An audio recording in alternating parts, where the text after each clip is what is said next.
네, 안녕하세요 여러분. 지난번에 여러분께서 또 댓글로 질문을 주셨는데 여러분이 또 댓글로 다들 궁금해 하셔가지고 따로 영상을 좀 찍어보려고 합니다. 아마도 이제 고학년에 들어와서 여러 가지 이제 앞으로 이제 입시라든지 혹은 중학교 진학 이후에 내신 시험 성적을 위한 준비 뭐 이런 것들로 고민하시는 분들이 굉장히 많으신 거를 알고 있어요. 특히나 이렇게 그 엄마표 영어라는 것이 사실은 이제 학습보다는 습득에 가까운 교육 방식이기 때문에 실제로 이렇게 실용영어 측면에서는 이만큼 탁월한 교육은 없다고 저는 생각을 해요. 물론 완전히 이제 우리가 외국에 가서 원어민과 이제 소통하지 않는 이상, 혹은 진짜 원어민 친구를 만들어서 우리가 말하기 기회, 듣고 말하는 기회를 실제로 폭넓게 만들어주지 않는 이상, 이제 실용영어적인 측면에서는 엄마표 영어만큼 좋은 방법은 없다고 저는 생각을 해요. 그런데 이제 엄마들께서 멘붕이 오는 시기는 언제냐면 이제 중학교 이제 진학을 해서 시험 성적이라는 거를 받아들 때, 그때 이제 엄마표 영어의 첫 멘붕이 오는 시기인 것 같아요. 저는 이제 영상을 통해서 계속 솔직하게 말씀드려 왔지만 엄마표 영어는 시험을 위한 이제 영어는 교육은 아니에요.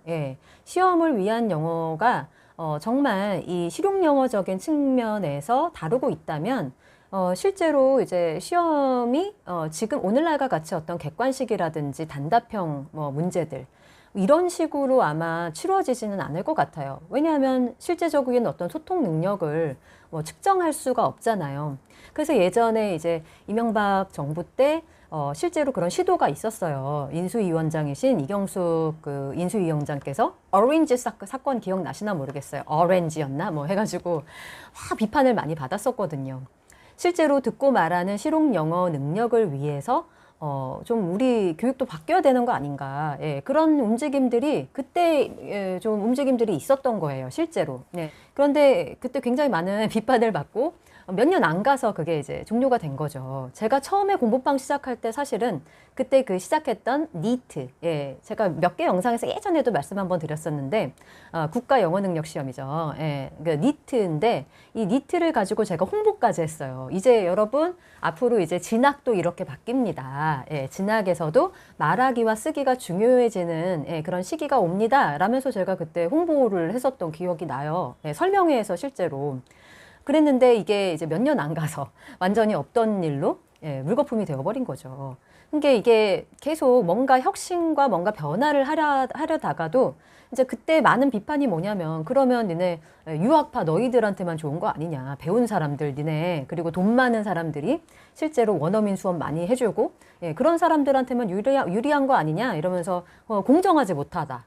그래서 항상 공정의 문제를 들고 나와서 입시가 이제 개혁이 되려는 그런 여러 가지 기회들이 자꾸 이렇게 차단이 되어지고 막히고 그런 과정 속에서 우리나라 교육은 다시 여전히 수십 년 전 교육과 다를 바 없는 그런 시험의 어떤 방식이 현재까지도 이루어지고 있는 거예요. 그러다 보니까 이제 내신이라든지 뭐 이런 실제로 많은 점수를 위한 영어를 위해서 아이들이 실제로 학원에서도 본문을 막 통으로 암기를 시켜서 조금이라도 틀리지 않는 그런 형태의 그런 정확성을 요구하는 그런 시험 형태가 계속해서 이어지다 보니까 엄마표 영어는 유창성에 초점이 맞추어진 교육 방식인데 정확성에 맞추어진 학교 시험을 딱 마주치고 나면 엄마들이 이제 멘붕이 오시는 거예요. 아마 이제 그 마음을 저도 이제 겪어봤기 때문에 충분히 이해는 하지만 그렇다고 해도 이제 수년간 이제 엄마표 영어가 지속된 아이들은 쉽게 적응을 또 해요. 이제 내신 영어를 그렇게 어려워하지는 않지만 그래도 이제 이런 시험의 유형의 아이들이 노출되어 본 적이 없기 때문에 조금 이제 연습은 필요하겠죠. 그런데 이제 많은 분들께서 중학 시험에서 정말 중요한 거는 중고등 시험, 고등은 그렇게 말씀 안 하시는 것 같다. 너무 많거든요, 분량이. 근데 중등 시험에서는 본문이 이제 짧기 때문에 한정적이잖아요. 이거를 통으로 이제 암기하고 해석하고 외우는 형태의 그런 지도가 계속 있어요. 지도가 실제로 저도 이제 학원 운영하면서 여러 가지 사이트나 뭐 조언을 이제 구해보면 통으로 완전히 토시 하나 안 빼고 암기를 시키는 방식의 그런 워크시트들도 굉장히 많이 나오고 그래서 이거를 할 때마다 저는 약간 좀 이제 유창성을 지향하는 영어를 해왔던 저로서는 좀 답답함을 느끼긴 하지만, 예. 왜냐하면은 그렇게, 이렇게까지 안 해도 이제 엄마표 영어를 한 아이들은 어느 정도 상위권이 나와요. 이제 최상위권을 가리려면, 예, 토시 하나 안 빼먹고, 뭐, 예를 들면, 뭐, 바이를 뭐, 위드로 썼다든지, 뭐, 이렇게 이제 전치사에서 약간 좀 차이가 난다거나 통으로 외우지 않아서 뜻은 통하지만 약간 이제 틀리게 이제 채점하시는 선생님들이 많이 계신 거를 또 알고 있고, 예. 그리고 아이들이 약간 이제 뭐 정확하게 이제 해석하려는 이제 본문을 깊이 있게 공부하려는 태도보다는 그동안 그냥 집중 듣기를 하듯이 설렁설렁 하는 친구들이 또 있어요. 예. 그러면 이제 정확한 걸 이제 물어봤을 때 깊이 있게 약간 이거는 주의력에 관련된 문제인 것 같아요. 주의력이 떨어지는 그냥 친구들은 뭐 굉장히 외국인하고 만나도 소통도 잘하고 영어 잘하지만 거기서 이제 문제를 못 맞히게 되는 그런 현상이 올 수도 있는 거겠죠. 예. 어쨌든 제가 이렇게 말씀드리고 싶은 것은 이제 여러분이 제일 궁금하게 여기시는 것이 이제 많은 분들께서 이제 시험 영어를 준비하려면 한 줄 한 줄 해석을 해야 된다. 예, 이런 말씀들을 하시는 거를 알고 있어요. 실제로도 제가 시켜보니까 아이들이 애매하게 해석을 하는 경우도 있더라고요. 그래서 거기에 대해서 제가 이제 반박을 하려는 게 아니라 저는 실제로 아이들이 이제 학습을 하는 어떤 태도에서 가장 중요한 거는 이제 메타인지라고 생각을 해요. 이제 메타인지에 대해서 이제 교수님하고도 제가 촬영을 했었지만 이제 좀 삶의 전반적인 영역에서의 어떤 메타인지가 아니라 학습을 할 때도 메타인지가 필요하잖아요. 이제 모니터링을 하는 거죠. 내가 시험을 한번 이제 이렇게 개념을 공부하고 단순히 이렇게 테스트를 했을 때 무엇을 잘 아는지 모르는지를 확인하는 그것에 대한 어떤 지능이 메타인지라고 할 수가 있는데 이제 우리가 본문 이제 중학교 시험을 볼 때 우리가 공부하게 되는 어떤 본문을 읽을 때에도 메타인지가 가동이 되어야져야 되는 것 같아요. 이거는 꼭 시험 문제를 풀어서 시험 문제 틀린 것만 볼 때만 메타인지가 가동되는 것이 아니라고 생각해요, 저는. 그래서 이게 본문을 다 통으로 외우는 것이 이게 과연 이제 아이들 특히나 이제 읽기에 굉장히 익숙한 그동안 잘 읽기를 잘 해왔던 엄마표 영어를 한 친구들에게 또 이 활동을 꼭 시켜야 하는가 저도 되게 궁금해했던 문제고 많은 그동안 학생들을 가르쳐 오면서 이게 꼭 필요한지에 대해서 많은 생각을 해봤었어요. 제가 내린 결론은 뭐냐면 필요할 때가 있어요. 필요하는데 약간 좀 모호하게 말씀을 드리는 것 같은 이 이유는 모두 어떤 본문이 예를 들어서 20줄짜리의 어떤 본문이 있어요. 그러면 저는 그렇게 생각해요. 해석을 안 해도 되는 문장들이 많아요. 엄마표 영어를 한 친구들에게는요. 너무나 간단해서 딱 봐도 그냥 굳이 이거를 우리말로 바꾸지 않아도 해석이 되는 문장들이 있고 근데 이제 중학교 2학년, 3학년 정도 올라가면 뭐 관계대명사라든지 분사, 수동태, 뭐 이런 것들이 이제 개념이 이제 그 본문에 녹아져 있기 때문에 약간 한국식 문법처럼 꼬아놓은 그 문법을 가르치기 위한 문장들이 본문에 굉장히 많이 나오거든요. 그래서 그런 것들을 할 때는 그런 것들이 이제 그 해당 단원의 문법을 반영한 문장들이 나올 때에는 그런 거는 이제 몇 개 연습을 시켜볼 필요는 있으실 것 같아요. 그렇지만 이제 모르겠어요. 이제 EBS 뭐 출신 강사님들도 그러시고 일반 그러니까 본인이 엄마표 영어로 아이를 키워보신 적이 없으신 분들은 이거를 어떻게 생각할지 저는 잘 모르겠어요. 저 사실 이렇게 영상 많이 보지 않고 저는 다른 분들 영상 많이 안 보고 제 생각만 말씀드리는 건데 이제 엄마표 영어를 경험해 본 입장에서 저는 제가 직접 경험해 보고 학생들도 이런 비슷하게 이제 영어 노출을 통해서 영어를 익혀온 아이들의 경우에는 하나하나 해석해서 막 한글로 막 옆에다 쓰는 그런 활동들이 너무 좀 비효율적으로 보여요, 솔직히. 그러면 어떤 거는 해석을 할 필요가 있냐? 방금 전에 제가 말씀드렸던 것처럼 메타인지를 사용해서 내가 이것까지 해석을 해야 되나? 라는 생각이 들 정도의 문장은 스킵하셔도 좋다. 저는 그렇게 생각합니다. 이거는 그리고 부모님이 대신해 줄 수 있는 문제가 아닌 것 같아요. 그러니까 아이가 결정을 해야 될 것 같아요. 물론 아이도 실수를 하겠죠. 근데 항상 그때도 말씀드렸지만 실수를 좀 해봐야 돼요. 제가 생각하기에는 그래요. 그래서 실제로 자기가 그냥 해석을 제대로 안 하고 넘어갔다가 나중에 뭔가 이렇게 테스트로 확인을 해봤을 때 틀려보면 아, 내가 이렇게 잘못 하고 있었구나. 내가 이게 해석을 해야 될 필요가 있는 문장인데도 대충 하고 넘어갔구나를 아이에게 알 수 있는 기회를 주셔야 되지 않을까? 예, 저는 그렇게 생각하는 거죠. 예, 그렇기도 하고 이게 메타인지가 원래부터 이렇게 막 생각하는 버릇이 있거나 내가 뭘 아는 거지? 모르는 거지? 이런 것들을 평소에 훈련이 많이 된 아이들.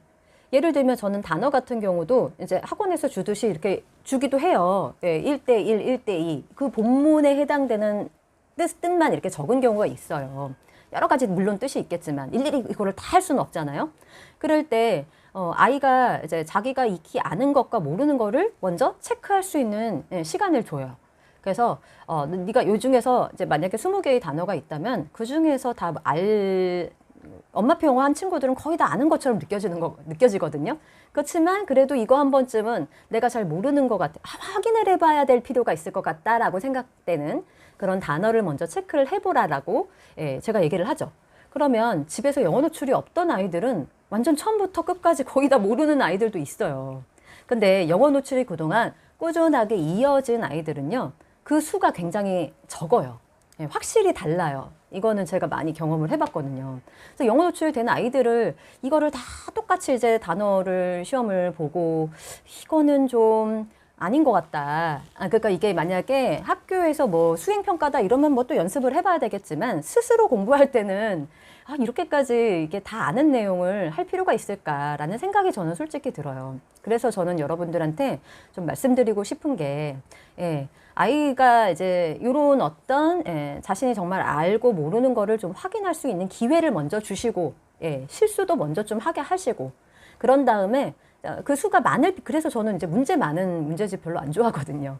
이게 간단하게라도 자기가 체크를 하고 잘 몰랐던 게 뭔지 다시 한번 되돌아가서 설명을 해보는, 엄마한테라든지 아니면 동생에게라든지 스스로에게 설명해보는 그런 과정이 좀 필요할 것 같고요. 그런 의미에서 이제 본문을 읽을 때에도, 본문을 공부할 때도 중학교 1학년 본문이라는 건 사실 너무 쉬워요. 엄마표 영어한 친구들한테는 너무 쉽기 때문에 이거를 일일이 해석을 저는 그러고 권하고 싶지 않아요. 이거를 권하시는 분들은 당연히 이제 일반 학생들만 보신 분들은 그렇게 권하실 수 있어요. 근데 이제 저는 이제 엄마표 영어를 한 입장에서는 그 노출이 있는 가정, 영어 노출 평소에 충분하게 되어진 가정의 아이들에게 이거 시키고 싶지가 않아요. 결론적으로 다시 말씀드리면 저는 이제 본문 해석을 할 때 아이가 그냥 문장만 봐도 이해되는 문장들이 쉬운 문장들이 많다. 영어 노출 환경이 그동안 잘 되어져 온 아이들에게는. 그래서 이거를 주어, 동사, 뭐 목적어 끊어가지고 뭐 간접 목적, 주적 목적어 끊어가지고 너무 자세하게 하지 않아도 보면은 이 내용을 굳이 해석을 안 해도 바로바로 영어가 영어로 이해되는 아이들이 있어요. 그런 경우에는 그냥 문장을 여러 번 읽어보고 이해가 안 되는지, 세밀한 게 내가 이해가 잘 안 되는 게 뭔지를 다시 한번 확인하는 차원에서 여러 번 읽어보는 정도로 해도 좋다. 이렇게 말씀을 드리고 싶고요. 꼭 해석이 필요한 문장들은 어떤 문장이냐면 그 해당 단어 내에서 이렇게 포커싱이 되어져 있는 문법이 있어요. 항상. 그래서 그 문법이 들어가 있는 문장은 자세하게 한번 해석을 시켜보시는 거 필요해요. 그리고 또 하나 마지막으로는 뭐냐면 그냥 봐도 이해될 듯 말 듯한데 아는지 모르는지 알랑말랑 하는 그런 문장들이 또 있을 수 있어요. 그래서 그런 것들은 아이가 찾아야 되겠죠. 원래 물론 이제 엄마가 한번 시켜볼 수는 있겠으나 이거가 너무 많은 엄마의 잦은 간섭이 있으면 아이가 이렇게 그거 아이에 따라 다 다를 것 같기는 한데 뭐 순종적이고 규범형이고 시키는 대로 잘하는 친구들에게는 그게 괜찮아요. 근데 저는 약간 이제 실수를 해보고 보면서 자기가 뭐가 잘못됐는지를 좀 확인할 수 있는 기회를 주면서 그런 것들의 능력이 쌓여져 가는 그런 어떤 성장하는 어떤 그런 과정에 포커싱을 두시는 부모님이라면 너무 이제 강박적으로 여기에 이렇게 매달리지 않으셔도 괜찮다. 이렇게 말씀을 좀 드리고 싶어요. 그래서 내가 모호한 문장들을 스스로 선별하는 그 능력이 사실은 메타인지 능력이라고 저는 생각을 해요. 그래서 그런 기회를 아이들에게 좀 충분히 주시면서 본문을 공부하는 방식으로 가다 보면 아이들이 뭐 완전 만점을 꼭 못 받아야 되나요? 못 받을 수도 있죠. 처음엔 만점 받으면 더 스트레스 받을 것 같아요. 떨어질 일만 남아있잖아요. 그래서 저는 그냥 바로 이게 입시랑 연결되는 그런 그것도 아니고, 중학교 시험이. 그래서 저는 좀 그렇게 좀 여유를 가지시고 영어 내신을 좀 준비하시면 어떨까. 예, 그래서 저는 일단 중앙 영어에 대해서는 이렇게 제 생각을 좀 정리를 해봤습니다. 예, 더 궁금하신 사항 있으면 댓글 달아주시고요. 예, 여러분들께 조금이나마 도움이 되셨으면 좋겠습니다. 오늘 영상은 일반 학생들이 아니라 영어 노출이 평소에 잘 되어져 있는 아이들을 위한 영상이었어요.